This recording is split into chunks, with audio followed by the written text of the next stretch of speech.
Nagpapanggap na multo. Sinabi ko na sa iyo. Hindi na siya maliligtas. Bakit ka nagmamadali? Paggamot para iligtas ang mundo. Pagbaligtad ng yin at yang. Bangon. Ako. Anong nangyari sa akin? Asawa, mahal, gising ka na talaga. Tinako mo ako ng husto. Ayos lang. Buhay na siya, buhay na talaga. Paanong nangyari ito? Ano? Ayaw mo ba siyang maligtas? Sinuwerte ka lang. Anong ipinagmamalaki mo? Hindi ito swerte. Anong klaseng panggagamot ito? Lesiu. Siya Ofan, alam kong ikaw ang nagligtas sa akin. Wala na akong masabi. Luluhod ako sa iyo. Sa susunod kung may kailangan ka sabihin mo lang. Luluhod din ako sa iyo. Hoy, bilis. Tumayo kayo. Tio Chen. Matagal ka nang nagtatrabaho para sa papa ko. Hindi mo na kailangang magpasalamat. Sa susunod mag-ingat ka na lang. Tia Zhang. Sa susunod, huwag ka nang magpadala sa panunulso ng iba. Kasalanan ko. Siya Ofan, salamat sa iyo ngayong araw. Kuya Ye. Patawarin mo ako. Sige, CJ. Huwag na nating pag-usapan, mabutit ayos na ang lahat. Chen Silong, ano pa ang masasabi mo? Nagkataon lang na sinuwerte ka.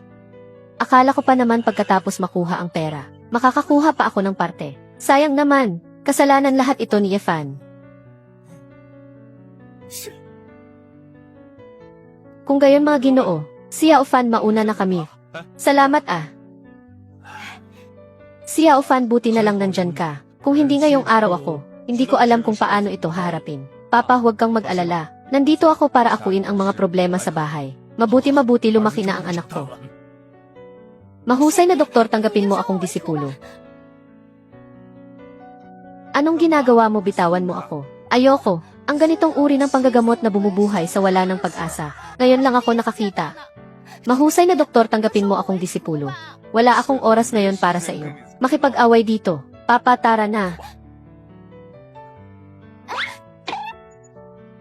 Guro, kahit hindi mo ako kilalanin, disipulo mo pa rin ako. Matandang hukluban, sa tingin ko nagsasawa ka ng mabuhay, ano? Mama! Hayop ka. Naglakas loob kang saktan ang mama ko. Nagmagandang loob akong ipahiram. Sa pamilya niyo ang 100,000, 3 taon nang hindi nababayaran, at ngayon sinaktan mo pa ako. Isa talaga kayong grupo ng mga walang utang na loob. Anong pera? Yung perang hiniram mo nung nagkasakit ka. Papa, Mama. Sa mga taon na ako'y wala sa sarili, pinahirapan ko talaga kayo. Bumalik ka bukas sa ganitong oras. Ibabalik ko sa iyo ang 100,000. Sige, sinabi mo yan Kung bukas hindi ko makuha ang pera, gigibain ko ang bahay niyo. Anak, ano na namang kalokohan ang sinasabi mo? Saan pa ngayon ang pamilya natin? Makakahanap ng 100,000. Paano natin ibibigay sa kanya bukas? Mama, magaling na ako ngayon. Kung hindi ka naniniwala, tanungin mo si Papa. Huwag kang mag-alala tungkol sa pera. Ako na ang bahala. Anong nangyayari? Hindi lang gumaling si Xiao Fan. Tinulungan pa niya akong lutasin ang isang malaking problema. Malaki na ang anak natin. Maniwala ka sa kanya. Sige na. Gumaling na talaga siya. Ilang ektarya pa ng puno ng prutas ang pamilya ko. Nitong mga nakaraang taon, laging umaasa sa kaibigan ko mula pagkabata na si Liu para tulungang alagaan. Pwede akong magsimula dito.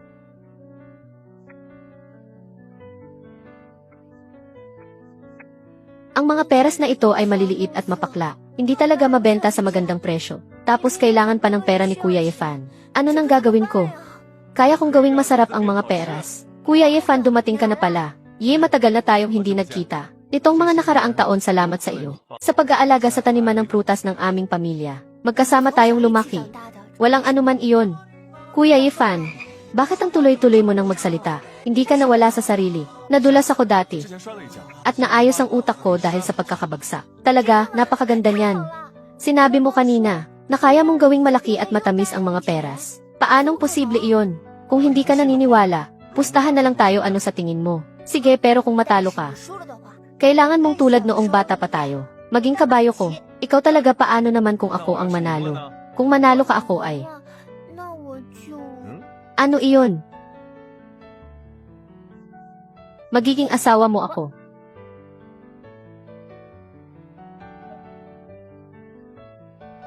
Sige, ikaw ang nagsabi niyan. Kuya Yefan, medyo masakit ang tiyan ko. Pupunta muna ako sa banyo. Sige, puntahan mo na. Sakto, wala siya, pwede akong gumamit ng mahika. Sa mundong ito, sundin ang utos ko, bumangon ang espiritu.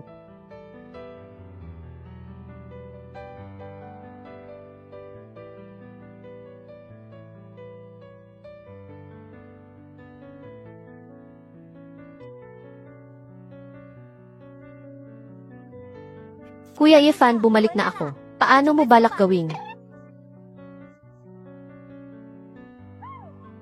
Paanong naging ganito kalaki ang peras na ito? Halika, tikman mo. Sa isang kagat malutong at makatas. Ang sarap nito. Kuya Yefan, ang galing mo. Paano mo ginawa iyon? Huwag mo nang alamin iyon. Ang kalidad ng peras na ito ngayon. Siguradong mabebenta sa magandang presyo. Napakaganda niyan. Napakahirap ng pinagdaanan ni Tio at yan itong mga taon. Sa wakas matatapos na rin ang paghihirap nyo. Salamat sa iyo. Sa mga taon na ako'y wala sa sarili, laging tinutulungan ang pamilya namin na alagaan ang taniman. Kapag naibenta na ito, hahatian kita ng kalahati. Hindi pwede. Ang pagganda ng mga peras na ito ay dahil sa iyo. Paanong hahatian mo ako ng kalahati? Huwag mo akong suwayin, bawal kang tumanggi. Kailangan mong pumayag. Sige na nga.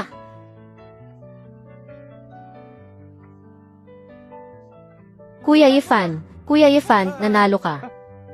Anong ginagawa mo? Bakit mo ako niyayakap? Hindi ba sinabi ko na kanina, na kapag nanalo ka ay magiging asawa mo ako? Yun na natin, gawin ang dapat gawin. Hoy, hoy, hoy. Hay nako, biro lang iyon.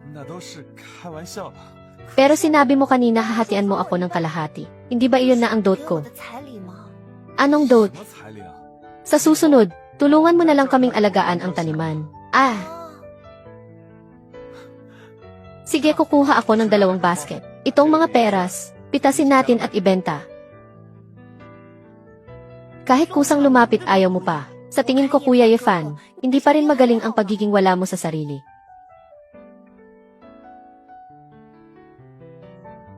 Hoy, anong ginagawa niyong dalawa? Halika dito, halika dito. Nandito kami para magbenta ng peras. Kami mismo ang nagtanim ng mga peras na ito. Malaki, matamis, makatas at siksik. Magbebenta ng peras ha. Kung gayon, magpakita kayo ng katapatan. Anong katapatan? Maglagay kayo ng pera sa loob. Paano ko malalaman kung hindi kayo maglalagay ng pera? Kung tapat ba kayo sa pagbebenta ng peras? Nagkakamali ka yata. Nandito lang kami para magbenta ng peras. 2 kayo, diba? Wala kayong alam sa mga patakaran. Tapos maglalakas loob kayong pumunta sa amin Imperial Kitchen Grand Hotel para magbenta. Magkano ang kailangan mo? Di gaanong marami, 80,000. 80,000? Kung may 80,000 ako, bakit pa ako magbebenta ng peras? Nga, hindi ba't kickback yan? Hoy, anong kickback? Ang aming Imperial Kitchen Grand Hotel. Anong antas? Kung walang kakayahan, bakit kayo magbebenta sa amin? Iba ang peras namin. Masarap ang peras namin. Tigilan nyo na, tingnan nyo nga ang itsura nyong 2 probinsyano. Anong magandang bagay ang madadala nyo? Huwag niyong abalahin ang negosyo ko. Umalis na kayo, bilis. Manager Lee, bakit ganyan ka makipag-usap sa mga customer? Boss, nandito na po kayo. Hindi sila mga customer. Sila ay mga manloloko mula sa probinsya. Mga probinsyano, ipinipilit na kunin ang isang basket ng peras. At ipinipilit na tanggapin natin. Ikaw ang probinsyano, ikaw ang nanggugulo. Nandito lang kami para magbenta ng peras. Ang mga bisita ay dapat igalang, Manager Lee. Paanong nakakapagsalita ka ng ganyan? Opo, Boss Tang. Hindi na po maulit. Pasensya na kayong 2. Sapat na ang prutas sa aming tindahan. Pansamantalang hindi na kami kailangan bumili. Maaari na kayong umalis.